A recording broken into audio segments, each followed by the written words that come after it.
అక్షరాలు కోటి పుస్తకాలు చెప్పలేని ప్రేమ అమ్మే కదా.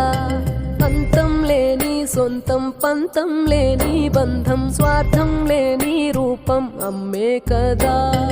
ఎంత నిండుగా నీడనిచ్చిన ఎండ తప్పని చెట్టే అమ్మ. కంటి నిండుగా నీరే పొంగిన రెప్పముయని చూపే అమ్మ. తానో స్వర్గం తానో దుర్గం అని సాధ్యం తన మార్గం.